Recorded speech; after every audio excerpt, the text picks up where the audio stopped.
और चलिए खबरों का सिलसिला जारी रखते हुए एक बड़ी खबर की तरफ बढ़ेंगे। इस वक्त दिल्ली से ये बड़ी खबर आ रही है। दिल्ली में आज यूपी बीजेपी की बड़ी बैठक होने जा रही है। यूपी चुनाव नतीजों को लेकर बैठक होगी। बैठक में सीएम योगी आदित्यनाथ भी शामिल होंगे। बीजेपी प्रदेश अध्यक्ष स्वतंत्र देव सिंह भी शामिल होंगे। इसके साथ ही बीजेपी संगठन मंत्री सुनील बंसल भी बैठक में मौजूद रहेंगे। तो यूपी चुनावों में जीत पर मंथन होगा। जो नतीजे आए हैं उस पर मंथन किया जाएगा। आज दिल्ली में बैठक होने जा रही है। एक बड़ी बैठक बुलाई गई है जिसमें सीएम योगी आदित्यनाथ शामिल होंगे, साथ ही साथ प्रदेश अध्यक्ष स्वतंत्र देव सिंह शामिल होंगे और बीजेपी संगठन मंत्री सुनील बंसल भी शामिल होंगे। तो यूपी चुनाव नतीजों को लेकर बैठक होने जा रही है। आज एक बड़ी बैठक बुलाई गई है दिल्ली में। आज बीजेपी की ये बैठक होने वाली है और इस बैठक में सीएम योगी आदित्यनाथ भी मौजूद रहेंगे, बीजेपी प्रदेश अध्यक्ष स्वतंत्र देव सिंह और साथ ही साथ संगठन मंत्री सुनील बंसल भी इस बैठक में मौजूद होंगे। और इस खबर पर ज्यादा जानकारी के साथ मेरे सहयोगी विवेक तिवारी सीधा जुड़े हुए हैं, उनसे हम बातचीत कर लेते हैं।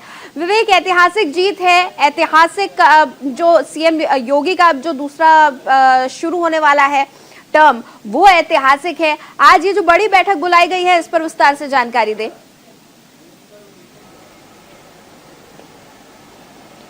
अब देखिए, अब बैठकों का सिलसिला आज से शुरू हो जाएगा। जो उत्तर प्रदेश में 3 प्रमुख भारतीय जनता पार्टी के हिस्से हैं, हाँ। मुख्यमंत्री योगी आदित्यनाथ, महामंत्री संगठन सुनील बंसल और स्वतंत्र देव सिंह जो प्रदेश के अध्यक्ष हैं, ये तीनों आज शाम तक दिल्ली पहुंच रहे हैं। हालांकि प्रधानमंत्री और अमित शाह के बारे में सूचना ये है कि वो लोग 2 दिन के गुजरात दौरे पर रहेंगे, लेकिन इस बीच चाहे वो धर्मेंद्र प्रधान हो, बीएल संतोष हो और जो प्रभारी रहे हैं उन सब लोगों से मुलाकात होनी है। जेपी नड्डा हैं, उनसे मुलाकात होनी है और वहां पर 1-2 दिन तक अभी ये बैठकें चलेंगी। उसमें ये तय होना है कि शपथ ग्रहण कब कराया जाए। जो सूचना, जो खबरें हैं यहाँ पर, वो शपथ ग्रहण शायद होली के बाद कराए जाने की चर्चा हो रही है।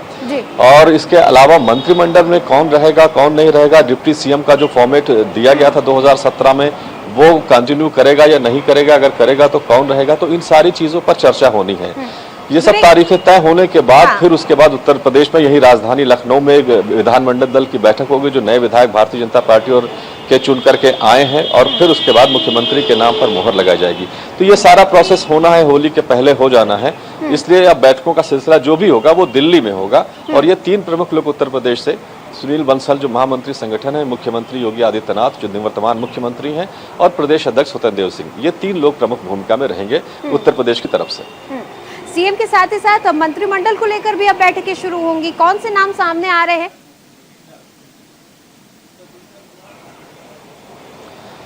देखिए, मंत्रिमंडल में कौन रहेगा कौन नहीं रहेगा, ये सारी चीजें दिल्ली में ही तय होनी है। और इसमें ये सारी चीजें जब तय होंगी तो जो उत्तर प्रदेश के प्रभारी हैं वो रहेंगे, अमित शाह को भी इसमें रहना है, जेपी नड्डा भी रहेंगे, मुख्यमंत्री भी रहेंगे। आमतौर पर मुख्यमंत्री की धमक जिस तरह से इस चुनाव में बनी है योगी आदित्यनाथ की, जो भी मंत्रिमंडल बनेगा उसमें उनका रोल बहुत ज्यादा होगा। उनके निर्णय सबसे ऊपर प्राथमिकता में रखे जाएंगे, इस बात की संभावना बन रही है। मंत्रिमंडल में फेरबदल होगा, इसमें कोई शक नहीं है, क्योंकि चर्चा यह है कि केशव प्रसाद मौर्य और दिनेश शर्मा ये डिप्टी सीएम रहेंगे या नहीं रहेंगे, इसको लेकर के अभी असमंजस की स्थिति बनी हुई है। यानी जो पहले जो मंत्री थे 2017 से 22 के बीच में, उसमें से काफी सारे लोग बदले जाएंगे। कई मंत्री इलेक्शन हार भी गए हैं तो उनकी जगहें खाली हुई हैं, कुछ नए चेहरे जुड़े हैं, उनको जोड़ना है। सामाजिक आधार क्या होगा, उसको किस तरह से समीकरण के हिसाब से मंत्रिमंडल में जगह मिलनी है। एक नाम जो कल से लखनऊ में चर्चा में है वो है अपर्णा यादव का। संभावना है कि उनको भी इस बार के मंत्रिमंडल में जगह मिल सकती है। और इसके अलावा राजेश्वर सिंह जो जीते हैं सरोजनी नगर से, इस बार पहली बार ईडी के अफसर रहे हैं वो उनको भी मंत्रिमंडल में जगह मिल सकती है। कन्नौज से असीम मरण जीते हैं, ये एडीजी थे, additional director general of police, उस पोस्ट को छोड़ करके आए थे बीजेपी ज्वाइन करके, वो इलेक्शन जीते हैं, उनको भी जगह मिल सकती है। अखिलेश यादव ने भी बार-बार उनका नाम लिया था। आप हमारे साथ बने रहिएगा। एक और बड़ी खबर इस वक्त है, उसका हम रुख कर लेते हैं। यूपी चुनाव नतीजों पर अखिलेश यादव ने ट्वीट किया है, एसपी का वोट प्रतिशत 1.5 गुना बढ़ा है। वोट प्रतिशत बढ़ाने के लिए मतदाताओं को धन्यवाद। तो माना ये जा रहा था कि 2022 के जो चुनाव हैं इसमें एसपी कड़ी टक्कर देने वाली है। एसपी गठबंधन जो एसपी आरएलडी का गठबंधन है, अखिलेश जयंत साथ आए हैं, ये गठबंधन कड़ी टक्कर देगा भाजपा गठबंधन को। लेकिन जब ईवीएम खुले, जब नतीजे सामने आए तो ऐसा कुछ खास दिखा नहीं। उसके बाद अब अखिलेश यादव ने ट्वीट किया है। विवेक जी, अखिलेश यादव ने जो ट्वीट किया है, कहीं ना कहीं देखिए जनता का धन्यवाद तो दिया है, लेकिन लग रहा है कि हौसले कुछ पस्त तो हो गए अब।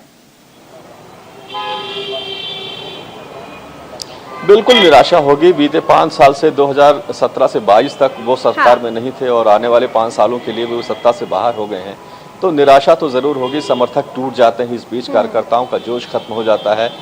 लेकिन फिलहाल अपने कार्यकर्ताओं का जोश बढ़ाने के लिए उन्होंने ये बात कही है और ये बात सही भी है। 2017 में जब इलेक्शन हुए थे तो समाजवादी पार्टी को 22.8 के आसपास वोट शेयर था।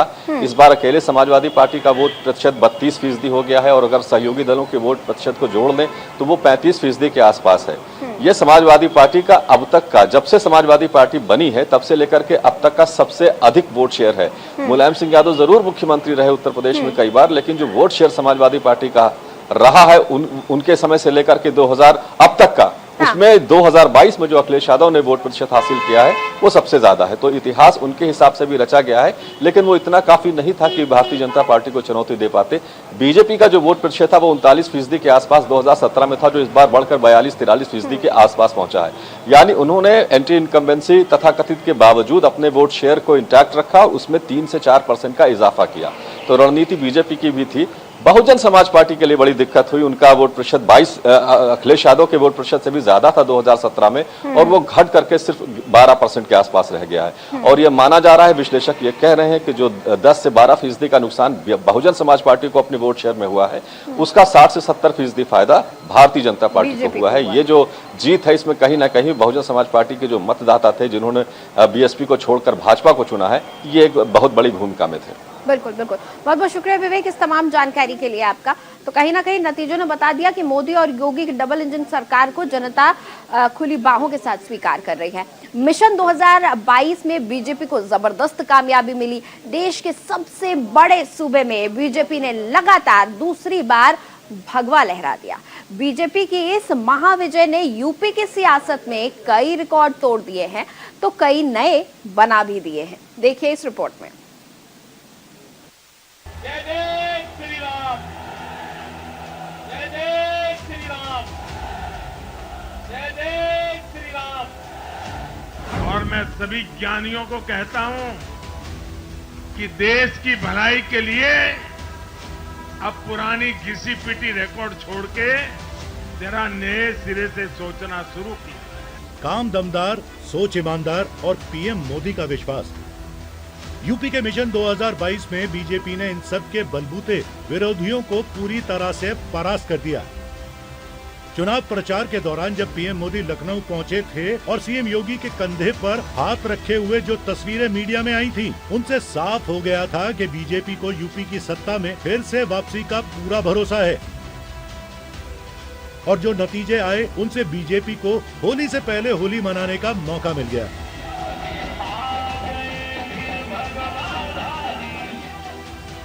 चुनाव के दौरान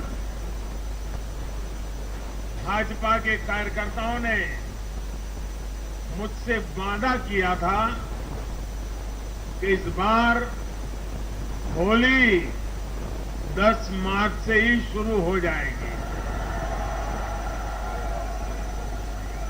हमारे कर्मठ कार्यकर्ताओं ने ये विजय ध्वज फहरा करके इस वायदे को पूरा करके दिखाया है। राशन, प्रशासन और बेहतर भविष्य का आश्वासन, इस मूल मंत्र से बीजेपी ने उत्तर प्रदेश की सियासत में वो कर दिखाया जो पिछले 3 दशकों में कभी नहीं हुआ। और इससे एक बात और साफ हो गई कि यूपी में मोदी मैजिक उतना ही बरकरार है जितना 2017 में था। 2017 में पीएम मोदी की लहर में सारे विरोधी साफ हो गए थे और 2022 में फिर से यूपी चुनाव जीतकर बीजेपी ने 3 दशक में पहली बार ऐसा करके यूपी की सियासत में एक नया रिकॉर्ड बना दिया है। 1990 के बाद लगातार दूसरी बार चुनाव जीतने वाली बीजेपी पहली पार्टी बन गई है।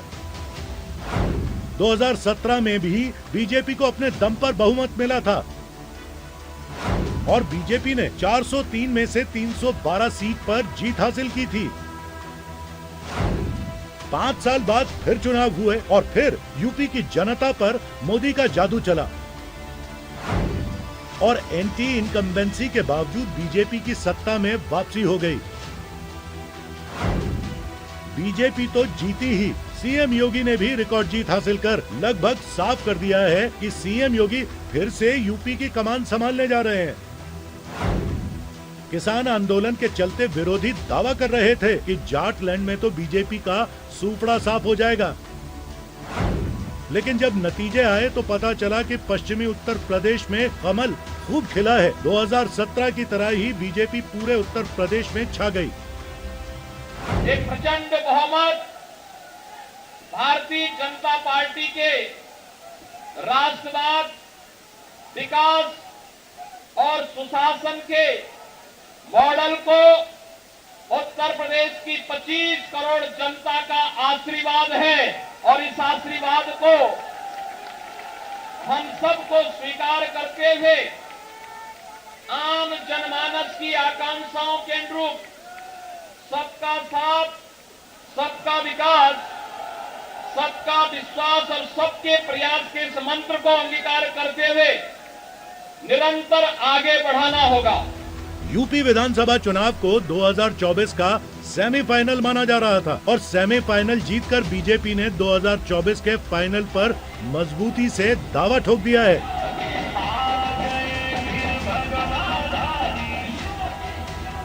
जिस तरह से यूपी में बीजेपी ने जीत दर्ज की है वो अपने आप में ऐतिहासिक तो है ही, बीजेपी के बढ़ते वजूद को भी साफ जाहिर कर रही है। होली के रंगारंग त्योहार से पहले मिली जीत से बीजेपी गदगद हो गई है।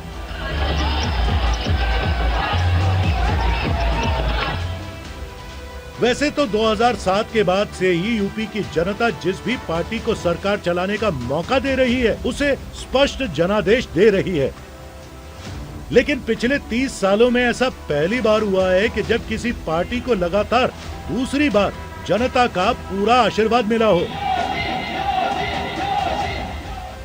खैर, चुनावी नतीजे आ गए हैं। यूपी में फिर से कमल खिल गया है और कमल की खुशबू यूपी से पूरे देश में फैल गई है। यूपी में कमल को खिलने से रोकने के लिए विरोधी एक लाइन में खड़े हो गए थे। दूर देश बंगाल से ममता दीदी भी आई थी, लेकिन मोदी योगी का मैजिक कुछ ऐसा चला कि नोएडा से लेकर लखनऊ तक और गोरखपुर से लेकर झांसी तक हर तरफ कमल खिल गया और आ गए योगी।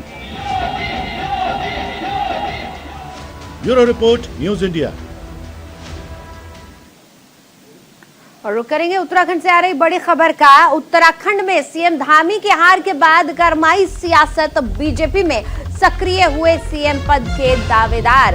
गैर विधायकों में भी सीएम पद के कई दावेदार अनिल बलूनी, निशंक, त्रिवेंद्र सिंह रावत के नाम आ रहे हैं सामने। अजय भट्ट, मदन कौशिक, धन सिंह रावत और सतपाल महाराज भी हैं दावेदार। तो मौजूदा सीएम धामी के चुनाव हार जाने के बाद तमाम दूसरे नाम अब सामने आने लगे हैं और रोहित विक्रम सिंह मेरे साथ जुड़े हुए हैं, उनसे हम बातचीत करेंगे। रोहित, सीएम धामी अपनी सीट हार गए हैं, ऐसे में कई और नाम सामने आ रहे हैं, आप वहां पर मौजूद हैं, क्या लग रहा है आपको, क्या आसार बनते नजर आ रहे हैं, क्या समीकरण है?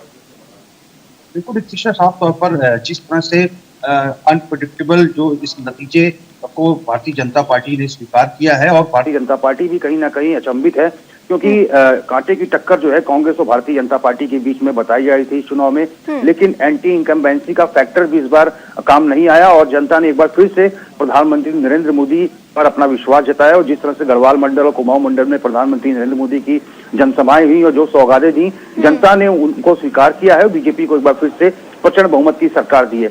अब जहां तक मुख्यमंत्री की बात करें, हालांकि प्रचंड बहुमत तो बीजेपी को मिला है, लेकिन मुख्यमंत्री खुद अपनी जो विधानसभा जो सीट है वो हार गए हैं, क्योंकि ये मिथक जो है लगातार बरकरार बना हुआ है। ये तीसरी बार ऐसा हुआ है, क्योंकि 2012 में उस समय के तत्कालीन जो मुख्यमंत्री बीसी खंडूरी थे, जो कि भाजपा से चुनाव लड़ रहे थे और वो चुनाव हार गए थे। 2017 में हरीश रावत जो कि कांग्रेस की सरकार में मुख्यमंत्री थे, 2 जगह से चुनाव हारे, हरिद्वार ग्रामीण और किच्छा विधानसभा सीट से चुनाव हार गए थे और अब मुख्यमंत्री पुष्कर सिंह धामी खटीमा से चुनाव हार गए हैं। हालांकि जो बीते रोज जो बीजेपी की जीत के बाद जो भारतीय जनता पार्टी के जो प्रदेश मुख्यालय है वहां पर बीजेपी के चुनाव प्रभारी प्रहलाद जोशी और राष्ट्रीय महामंत्री कैलाश विजयवर्गीय, मुख्यमंत्री पुष्कर सिंह धामी और केंद्रीय रक्षा राज्य मंत्री अजय भट्ट बीजेपी मुख्यालय पहुंचे थे, जहां पर उनका जोरदार स्वागत किया गया था।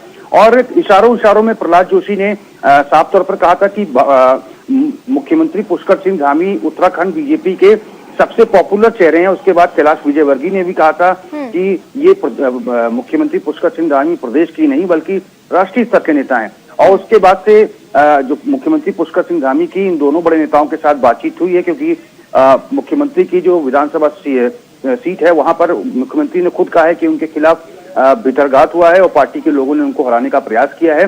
और एक संकेत जो है भारतीय जनता पार्टी के इन दोनों बड़े नेताओं ने यह भी दिया है कि भारतीय जनता पार्टी जो है साल में ममता बनर्जी जो अपनी विधानसभा सीट हार गई थी, लेकिन मुख्यमंत्री उनको बनाया गया और उपचुनाव में उनको उतारेगी टीएमसी। और इसी तरह इसी फॉर्मूले के तर्ज पर मुख्यमंत्री पुष्कर सिंह धामी को भी दोबारा मुख्यमंत्री बनाया जा सकता है और 6 महीने के भीतर किसी एक विधानसभा सीट से उनको चुनाव लड़ाया जा सकता है।